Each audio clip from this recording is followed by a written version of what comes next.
Waktu sholat datang, waktu makan datang, mana yang didulukan? Dulukan makan. Ya, dulukan makan kan mestinya gitu. Dulukan makan supaya sholatnya khusyuk. Yang parah enggak, dulukan sholat. Kalau datang waktu makan, datang waktu sholat, dulukan sholat. Kenapa? Supaya makannya khusyuk. Ya. Kalau enggak nanti makannya kesusu sholat gini. Jadi masya Allah. Ya. Kayak khusyuk fil akal aham min khusyuk fil sholat. Sampai kayak gitu ini cep makan sholat sih supaya makannya gak kesusu. Apa ini? Supaya makannya nggak keburu-buru, jadi sholat dulu.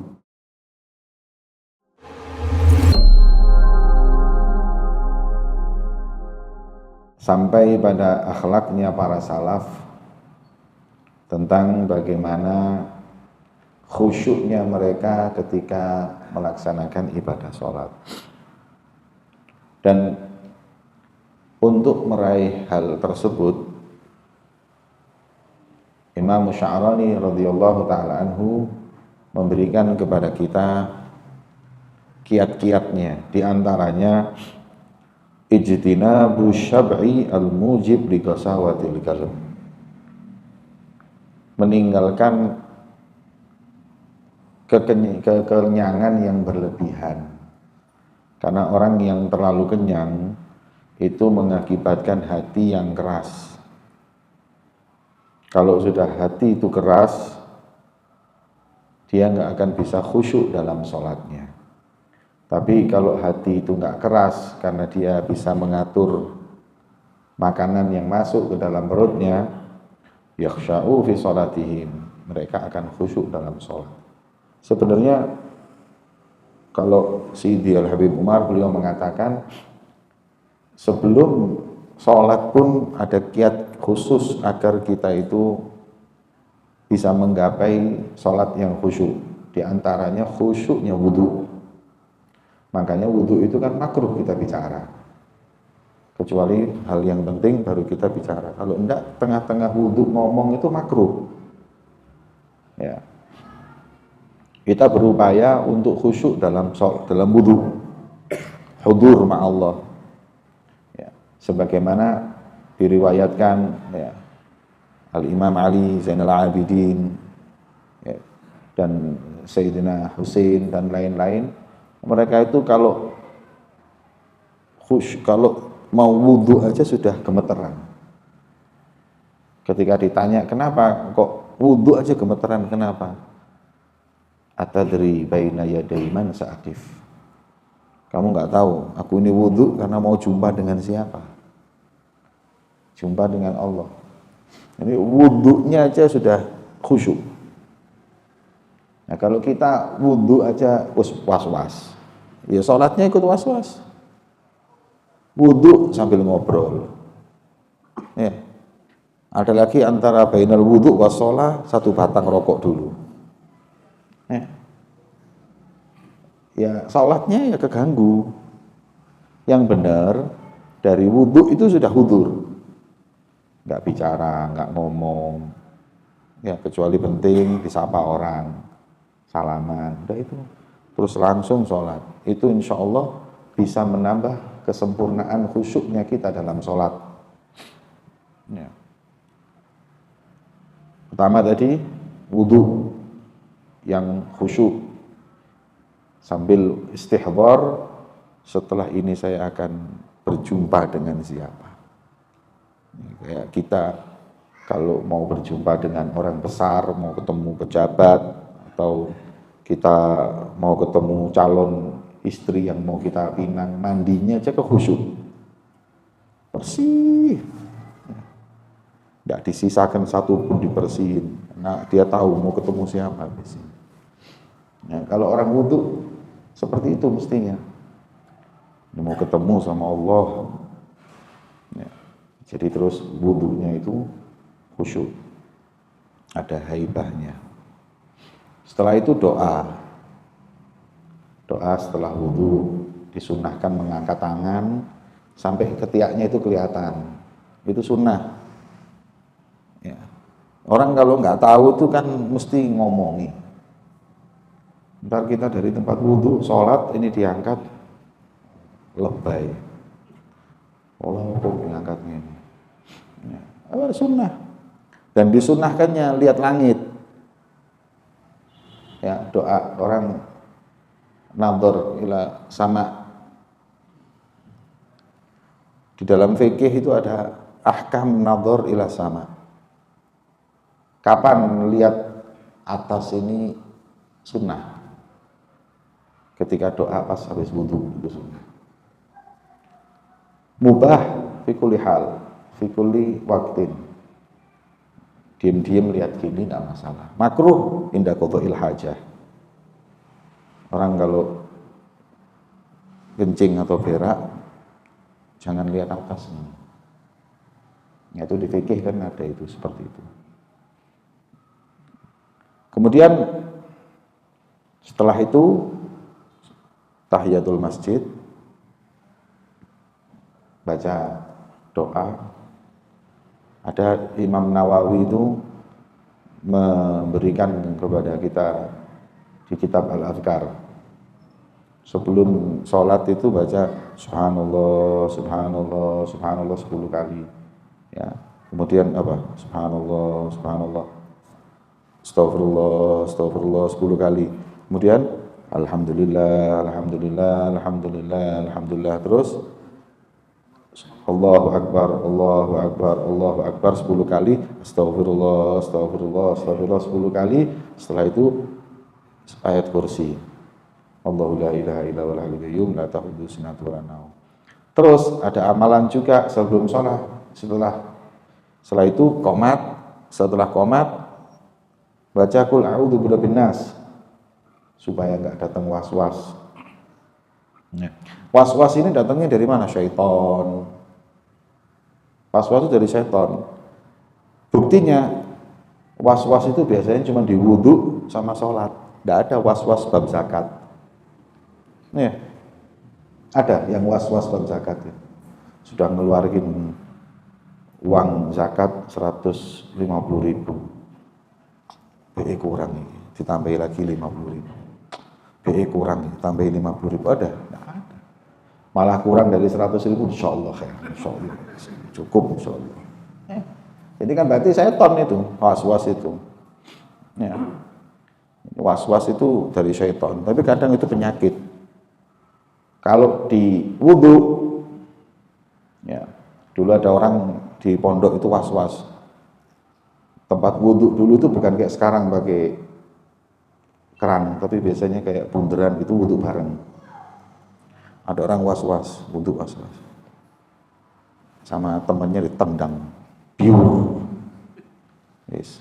Besoknya daripada ditendang secepat. Ya, seperti itu. Terus ada lagi yang was-was sama najis. Habib Ahmad bin Hasan Al-Attas dalam kitabnya Tadhkirun Nas itu diriwayatkan ada orang punya penyakit was-was dalam sholat. Kalau sholat itu najis.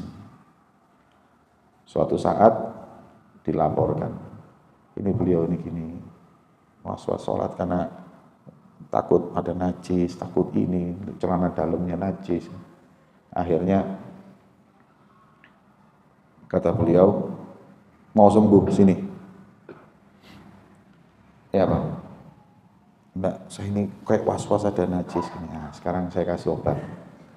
Ambilkan ba'roh, kotorannya onta atau kotorannya kambing itu, dimasukkan ini, dimasukkan kakunya, wis bayang. Nggak kelihatan aja was-was, apalagi kelihatan hadirin. Loh gimana? Saya yang nanggung kalau sholat inti batal gara-gara najis. Loh, tapi ini ada ba'rohnya, ada kotoran ini. Sudah, tidak apa-apa saya yang nanggung. Orang-orang juga bingung hadirin. Ya, orang-orang juga bingung. Wah ini gimana ini? Kok Habib ini nyuruh orang bawa kotoran kambing sholat? Tapi orang dulu taslim sama ulama. Selama ulama ngomong gitu ya sudah bismillah wis. Antum yang nanggung, saya yang nanggung, bismillah. Sholat, setelah sholat ya dapat gitu ya bismillah sholat. Setelah itu diambil, dan setelah enggak kelihatan ada ba'roh, ya tambah yakin kan. Wong enggak kelihatan ada kotoran aja was-was najis. apalagi nggak kelihatan, setelahnya terobati. Terus ada yang tanya, Habib, kif inti tanggung orang sholat bawa najis? Itu najis indah Syafi'i. Di mazhab yang lain, ta'roh hewan makul tahir. Saya ambil mazhab lain untuk mengobati dia. Ya. Setelah baca kitabnya Habib Ahmad bin Hasan, ada sebagian ashab sholat di kandang kambing. Pas salam, Masya Allah ada ta'roh 2 di sini. Ya. Bukan bekas sujud, tapi ta'roh, lur, kotorannya kambing. Ya, ala gol, daripada was-was terus sholat itu. Nah, kemudian diantaranya yang salaf kita selalu jangan terlalu kenyang. Ya. Memang kita ini diajarkan idza hadaral asya wal isya faqadimul asya. Kalau makanan siap, salat isya siap, mana yang dulu kan? Kata Nabi, idza hadaral asya wal isya, kalau asya sama isya, makan malam sama salat isya pas waktunya, qadimul asya, makan dulu. Tapi makannya nggak terlalu kenyang, agar sholatnya itu khusyuk. Tapi kalau sholat dulu, mikiri asya, ya Allah, dek kok adem nggak enak ini. Akhirnya sholat nggak khusyuk. Ya. Tapi ada yang lebih parah lagi. Waktu sholat datang, waktu makan datang, mana yang didulukan? Dulukan makan. Ya, dulukan makan kan mestinya gitu. Dulukan makan supaya sholatnya khusyuk. Yang parah enggak, dulukan sholat. Kalau datang waktu makan, datang waktu sholat, dulukan sholat. Kenapa? Supaya makannya khusyuk. Ya. Kalau enggak nanti makannya ke susu sholat gini. Jadi Masya Allah, ya, kayak khusyuk fil akal aham min khusyuk fil sholat. Sampai kayak gitu ini. Cepat makan sholat sih supaya makannya gak ke susu. Ya, apa ini? Supaya makannya nggak keburu-buru, jadi sholat dulu. Ya. Tapi itu dengan syarat, nanti kalau di fikih ada syarat, itu hadarul asya wal isya. Masuk apa namanya waktunya, kalau sudah qomat ya sholat dulu. Kalau belum qomat, belum apa, makan sudah siap, ya sudah kita makan dulu terus baru sholat. Nggak ketinggalan jamaah. Ya. Terus makannya sedikit. Makan itu sedikit. Hingga sholatnya enak, kenyang gitu, tapi nggak terlalu kekenyangan. Kalau kekenyangan, mujib li qaswatil qalb. Ya, akan bisa menyebabkan hati kita itu keras. Akhirnya hilang itu khusyuk. Fa inna man syabi'a wa talabal khusyuk fi salatihi faqad akhta'a at-tariq. Barang siapa yang makannya terlalu kenyang, terus dia ingin khusyuk dalam sholat, maka dia keliru, salah jalan. Salah jalan dia. Orang dulu itu lapar itu nambah khusyuk. Ya, makan sedikit, lapar itu nambah khusyuk. Makanya Imam Sya'rani dalam kitabnya Al-Anwarul Qudsiyah di Qawaidi Sufiyah, itu beliau menyebut di awal arkanut thoriq, rukunnya thariqah Sufiyah itu yang pertama ju', lapar. Makanya ini rukunnya thariqah, yang saya bingung acaranya thariqah makannya kok Masya Allah. Saya diundang ke satu thariqah apa gitu, ribuan yang setelah masuk Masya Allah kambing, ayam makannya lengkap. Saya bingung ini acara thariqah tapi dalamnya tidak ada thariqah. Thariqah itu makan sedikit. Ya. Mungkin maksudnya ikramud dhaif. Ya, mungkin dia juga mursyidnya nggak makan banyak, tapi demi untuk memuliakan tamu, beliau siapkan itu semua. Mungkin di situ, tapi bukan dengan maksud orang thariqah makannya banyak. Orang thariqah makannya nggak banyak. Karena rukunnya thariqah itu adalah lapar. Waqad kana Rasulullah Nabi SAW yatwil ayyam wal layali wa yashuddu ala batnihi syarif al-hajar min al-ju'. Nabi SAW berjalan untuknya malam, siang, dan di perutnya ini diganjal dengan batu karena lapar.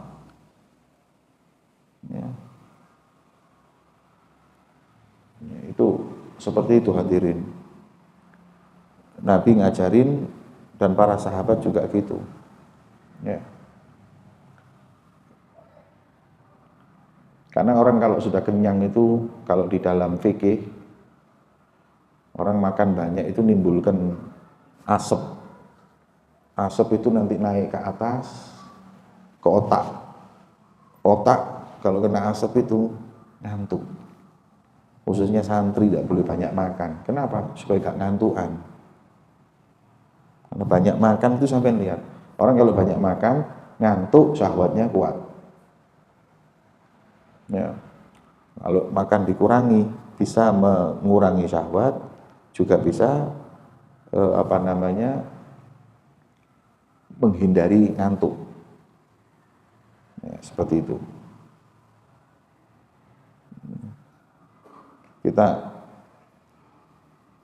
Kita ini tidak menjalankan adatnya para sufi masalah ini kecuali kalau diet. Ya. Orang-orang diet ini tak lihat-lihat kayak sufi, makannya sedikit, ininya sedikit, masya Allah. Ya. Tapi bukan, coba itu diniatkan untuk mujahadah jadi wali. Berhubung niatnya nguruskan badan, ya ngurus tok wis. Ya. Ini dapat kurus badan aja. Coba.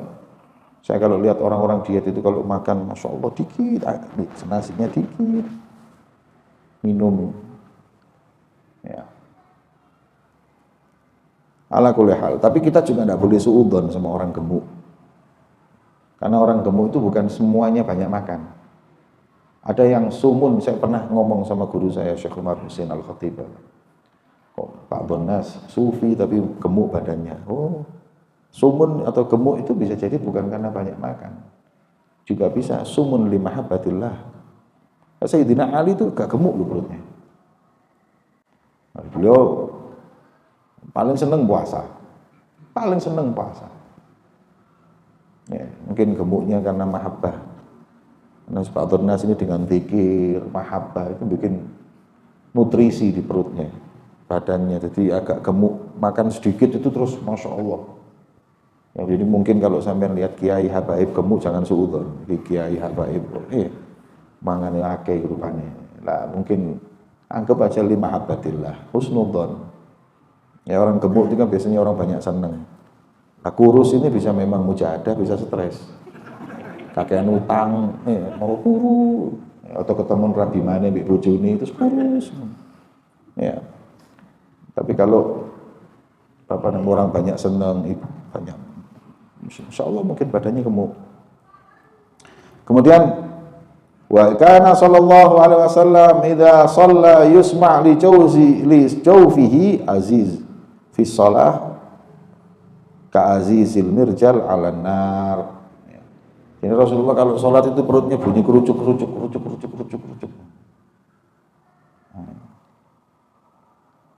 Ini perut kita kalau perut bunyi wis bingung. Ya, Nabi sholat dengan keadaan seperti itu, apalagi tidur.